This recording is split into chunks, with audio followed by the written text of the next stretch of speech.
Join Sid for this edition of It's Supernatural. Bonjour, c'est Trot ici. Bienvenue dans mon monde où il est naturellement supernaturel. Je ne voudrais pas qu'il en soit autrement. J'ai vécu autrement, et j'ai vécu en présence de Dieu. La présence de Dieu est bien mieux. Mon invité, Sean Warren, à l'âge de 12 ans, ne savait rien de concret de la réalité de Dieu, et il a reçu la visite d'un mystérieux visiteur lorsqu'il était enfant. Parlez-moi de ce mystérieux visiteur. Eh bien, quand j'avais 12 ans, mon grand-père avait construit un fort pour les petits-enfants, et j'étais le premier petit-fils, et je passais beaucoup de temps avec eux. J'avais des parents formidables, des arrière-grands-parents formidables, ils m'aimaient profondément, mais n'avaient pas d'éducation religieuse à proprement parler. On m'avait simplement appris à respecter la religion. Et un jour, je suis allé dans les bois juste pour être seul, m'amuser comme un enfant, je me suis assis dans ce vieux fort, et j'ai levé les yeux. Et quand j'ai levé les yeux, un homme se tenait devant moi. J'ai entendu dire que ses vêtements étaient blancs. Il ne semblait pas vêtu de blanc, il semblait vêtu de soleil. C'était presque difficile de discerner ses vêtements. Et j'ai ressenti un amour de Dieu très intense, un amour comme je n'en avais jamais ressenti auparavant, comme je n'en avais jamais perçu de toute ma vie. Et j'ai cherché pendant des années, Sid, le mot pour décrire ce que je ressentais. Maintenant, je sais, dans Ésaïe 6, quand Ésaïe vit le Seigneur élevé et exalté, il a dit « Je suis perdu ». À 12 ans, je n'avais jamais commis de péché grave, ni rien de ce genre, mais je savais simplement que j'étais incomplet, que j'étais perdu. Mais en même temps, l'amour immense du Dieu très haut m'a baigné et enveloppé. Et le Seigneur s'est approché de moi, posa sa main droite sur ma tête et a dit « Vous aviez des cheveux à cette époque ?» Oui, j'avais des cheveux à cette époque. En fait, beaucoup de gens pensent que c'est pour ça que je n'en ai plus aujourd'hui. Mais il s'approcha, posa sa main droite sur ma tête. J'ai senti une brûlure intense, comme du fer rouge. Et il a dit « Je t'ai appelé vers les nations ». Je me suis mis à pleurer à chaudes larmes. J'ai baissé les yeux, presque par honte ou par culpabilité. Je ne sais pas vraiment ce qui s'est passé. Mais quand j'ai relevé la tête pour le regarder, je sentais encore sa main sur ma tête. Mais il était parti. Je me suis relevé de cette expérience. J'ai couru droit vers mon grand-père et je lui ai dit « Dis-moi, qu'est-ce que je viens de voir ?» Il a répondu « Je n'en ai aucune idée. » Mais il a dit « Tu as une tante qui a commencé à aller à l'église. Allons la voir et voyons si elle est au courant. » Je suis allé chez ma tante, elle s'appelait Barbara. Elle est toujours vivante aujourd'hui. Et elle a dit « Je crois que tu viens de voir le Seigneur. » Le dimanche suivant, en décembre, le dimanche de la résurrection, un matin de 1982, je suis allé à l'église pour la première fois. Les huissiers se sont levés pour la quête, je ne savais même pas quoi faire. Je n'étais jamais allé à l'église. J'ai couru vers l'autel, j'ai donné mon cœur à Jésus, et c'est ainsi qu'a commencé mon cheminement dans le surnaturel. Ce que je trouve fascinant chez vous, c'est que lorsqu'il parle devant des groupes, il sent la main de Dieu sur sa tête, ce même feu.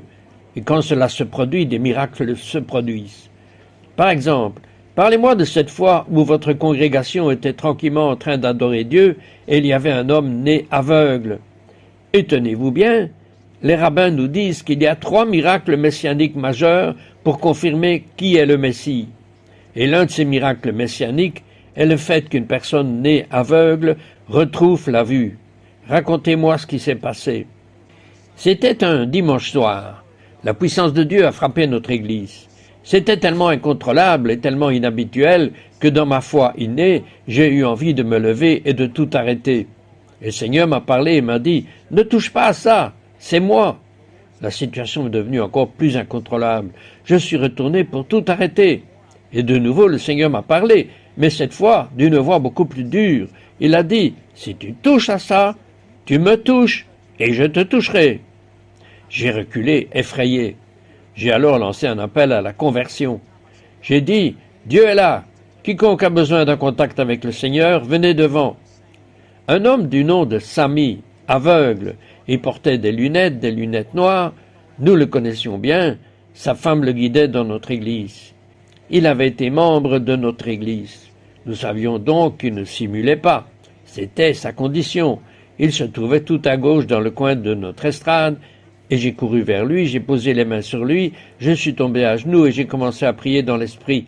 J'ai alors commencé à parcourir l'auditorium, imposant les mains aux gens, quand un huissier a couru vers moi, m'a saisi et m'a secoué en criant « Pasteur, pasteur !» à plein poumon. J'ai demandé « Qu'y a-t-il » Il a répondu « L'aveugle, l'aveugle !» J'ai dit « Quoi, l'aveugle ?» Il a répondu « Il voit, il voit !»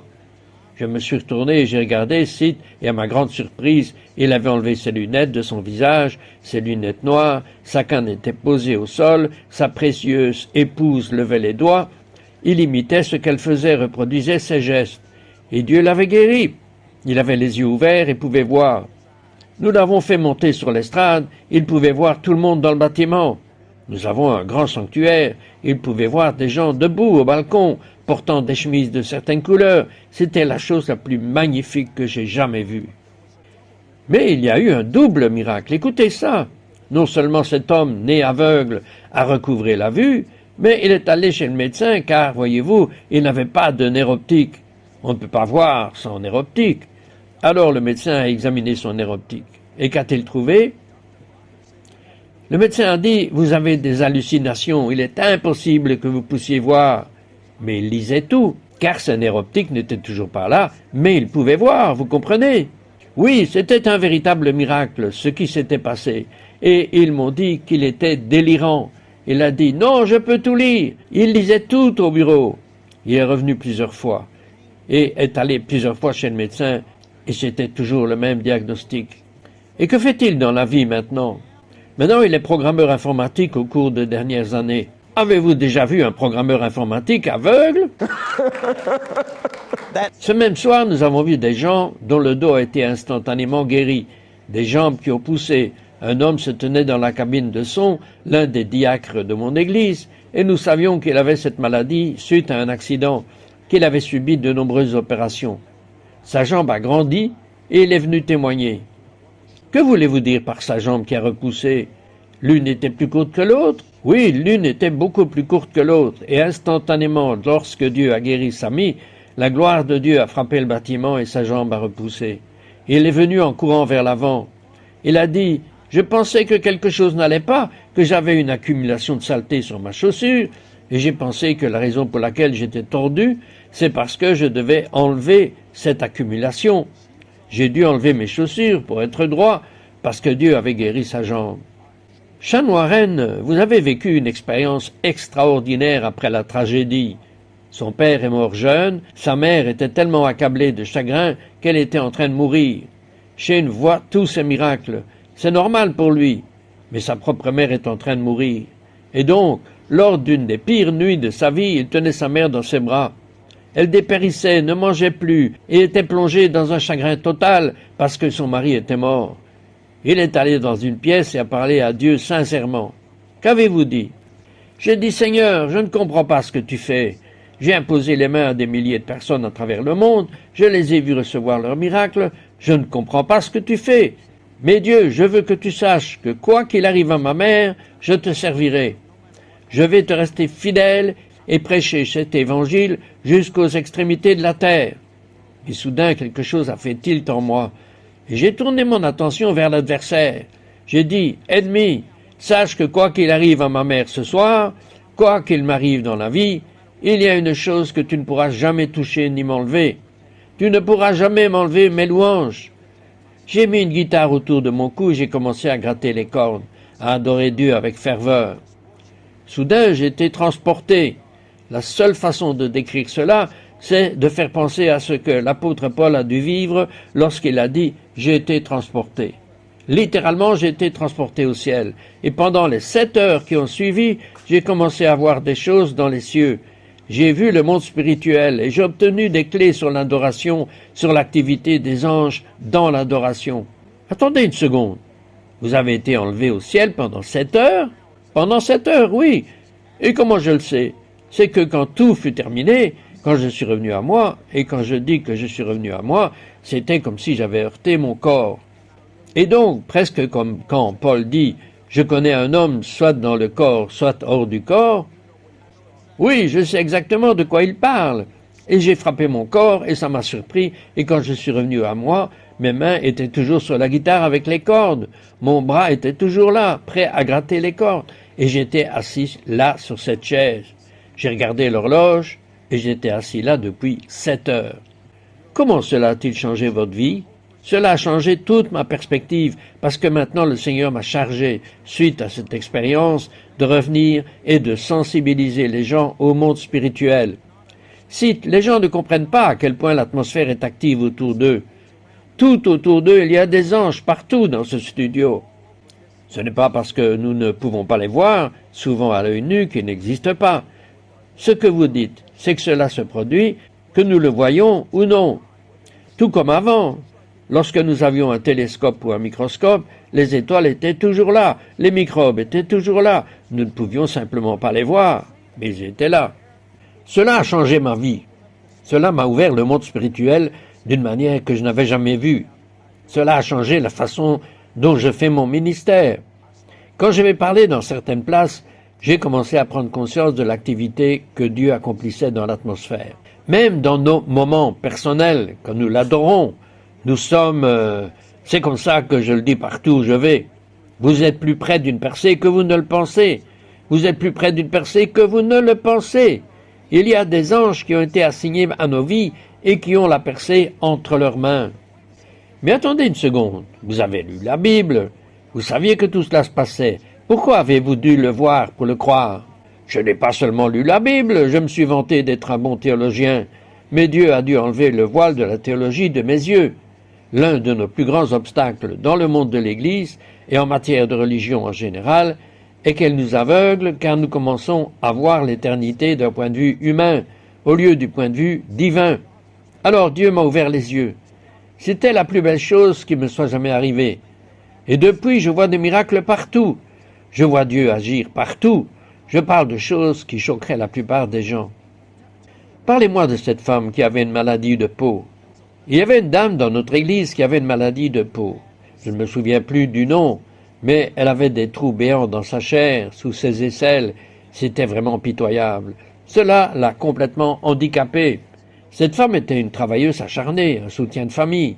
Elle était mère de famille, elle ne pouvait plus rien faire de tout cela. Cela l'a affaiblie. Lors d'un de nos offices religieux, la présence de Dieu et la gloire de Dieu s'est manifestée à nouveau d'une de cette manière particulière. Elle s'est avancée, on lui a imposé les mains et elle est rentrée chez elle. Et ce soir-là, lorsqu'elle a enlevé son vêtement, pensant qu'elle allait devoir panser ses plaies, les plaies étaient guéries. Et Dieu avait guéri cette maladie dévorante. Elle avait consulté de nombreux médecins et ils avaient abandonné. Personne ne pouvait la guérir. Je dois vous dire, j'ai vu les photos d'avant de cette maladie et de cette femme, et c'était tellement horrible. J'avais du mal à les regarder. Combien de temps a-t-il fallu pour guérir? Eh bien, je suppose que du moment où on a prié pour elle jusqu'au moment où elle est rentrée chez elle, elle a enlevé son vêtement, elle ne s'en est pas rendue compte lorsqu'elle a enlevé son chemisier. Elle a dit « Oh mon Dieu, regarde le miracle qui s'est produit en moi !» Elle était saisie par la présence du Seigneur. Elle était foudroyée par la puissance du Saint-Esprit et elle ne réalisait pas ce qui se passait. Shane, vous avez eu de telles révélations quand vous êtes allé au ciel pendant 7 heures. Vous avez vu ce qui se passe dans le monde invisible. Maintenant, au lieu de le combattre, vous coopérez avec lui. Parlez-moi un peu du combat spirituel que vous avez observé. Eh bien, une des choses que le Seigneur a montré lors de cette visitation, Exode 32, Moïse est sur une montagne. Il descend et rencontre Josué à mi-chemin. Et Josué dit qu'il y a un bruit de combat dans le camp. Dans le camp, le peuple avait construit un veau d'or. Ils étaient en train d'adorer, n'est-ce pas? Le mot « adoration » signifie ici embrasser bouche à bouche ou lécher comme un chien lèche son maître. Alors, comment peut-on imaginer que lécher, embrasser ou adorer puisse sonner comme une guerre? Et le Seigneur m'a parlé, il a dit « Voilà à quoi ressemble l'adoration dans le monde spirituel, que chaque fois que l'enfant de Dieu commence à adorer, c'est le son de la guerre dans l'atmosphère. peu importe que ce soit vous individuellement ou collectivement. Bien sûr, collectivement, c'est encore plus puissant car vous multipliez. Cela a un effet multiplicateur. Mais chaque fois que vous adorez, c'est le son de la guerre dans l'atmosphère. Le prophète a dit, « Il enseigne à mes doigts à combattre et à mes mains à faire la guerre. » Et Dieu m'a parlé et a dit, si les gens apprenaient la puissance de l'adoration, ils pourraient gagner la plupart des batailles qu'ils rencontrent en apprenant simplement la puissance d'un claquement de doigts. Et chaque guerre pourrait être gagnée par des applaudissements. La raison pour laquelle on applaudit, c'est qu'en hébreu, le mot applaudir signifie sonner comme avec une trompette, que chaque fois qu'il y a des applaudissements et des cris, cela signifie sonner ou nous faire sonner avec la trompette, que chaque fois que vous combinez ces éléments, c'est le son de la guerre dans l'atmosphère, et cela perturbe le royaume spirituel, du moins le royaume des esprits maléfiques, mais en même temps cela active le royaume angélique, et Dieu commence à agir en faveur des gens. Mais que se passe-t-il dans ce studio en ce moment, dans le monde invisible? En ce moment, il y a des anges partout dans cette pièce. Il y a des anges tout autour de votre public en studio. Il y a des anges tout autour de nous. Il y a des anges. Mais vous tous qui regardez, où que vous soyez, il y a des anges partout. Et ils sont venus avec une solution miracle dans leurs mains. Le Seigneur dit qu'il recherche un certain type de personnes. Selon Jean chapitre 4, la Bible dit que le Père recherche de tels adorateurs. Les yeux du Seigneur parcourent la terre à la recherche d'un adorateur. Non pas quelqu'un qui pratique l'adoration. L'adoration est un acte, mais l'adorateur est un état d'être. C'est ce que nous sommes. Dieu recherche un adorateur. Et selon l'Épître aux Hébreux chapitre 2, chaque fois que le corps du Christ commence à adorer, Jésus se manifeste. Il est dit dans Hébreux 2, versets 10 et 11, que Jésus se manifeste. Et cela nous explique ce qu'il fait lorsqu'il se manifeste. Il se met à la recherche des adorateurs. Et la Bible dit qu'il se met à marcher vers ses bien-aimés, vers les enfants de Dieu, et commence à prononcer les noms rédempteurs de Dieu à leurs oreilles. Même en ce moment, alors que nous sommes assis ici, Jésus marche. Il peut être partout à la fois s'il le veut, car il est Dieu, et il murmure les noms rédempteurs de Dieu. Or, la plupart des gens ne connaissent pas les noms rédempteurs de Dieu. Citez-en quelques-uns. Jéhovah Jireh, le Seigneur, notre pourvoyeur. Alors il y a peut-être une mère célibataire parmi nous ce soir, ou qui me regarde à la télévision, et vous avez des difficultés financières. Dès que vous commencez à adorer Dieu, Jésus se manifeste, et il viendra vous murmurer à l'oreille, « Il est Jéhovah Jireh. » Il est le Seigneur, votre pourvoyeur. Ou si vous êtes malade, il viendra vers vous et vous murmurera à l'oreille, « Il est Jéhovah Rapha. » Et ces noms rédempteurs ont du poids, ils ont de la puissance. Vous ne les entendez peut-être pas avec votre oreille physique, mais vous les entendez avec votre oreille spirituelle. Que celui qui a des oreilles entende. Il ne parle pas d'oreille physique, il parle d'une oreille spirituelle, de ce que l'Esprit a à dire à l'Église. Et donc chaque fois que cela parvient à votre oreille, cela vous réconforte, cela vous apporte la guérison. Cela vient de se produire à Pineausville ou en Louisiane. J'y étais. Un homme souffrait d'une insuffisance rénale. Ses reins étaient littéralement défaillants. Et pendant que je prêchais sur le fait que Jésus marche parmi les frères et sœurs et proclame les noms de Dieu, je me suis approché de lui et j'ai dit, par exemple, pour vous, le Seigneur vous murmure à l'oreille ce soir parce que vous en avez besoin. Et je me suis penché et je lui ai chuchoté à l'oreille, Jéhovah Rapha. Il est le Seigneur, votre guérisseur. Le lendemain soir, l'homme s'est levé et a dit, je suis allé voir mon médecin, je dois témoigner. Voici ce qui s'est passé. Mes reins étaient défaillants. Il ne savait pas quoi faire. Le médecin a dit que mes reins avaient complètement retrouvé leur fonctionnement normal. Ils fonctionnent. Ce qui s'est passé, c'est que Jésus, le grand médecin, s'est approché de lui et lui a donné exactement ce dont il avait besoin en lui chuchotant simplement à l'oreille. Dieu vous a-t-il donné des noms spécifiques pour cette émission? Absolument. Il y a une dame du nom de Stéphanie. Elle est soit dans le public du studio, dans la salle annexe, soit elle regarde la télévision en ce moment. Stéphanie souffre d'une maladie chronique, comme une colite ou quelque chose de ce genre.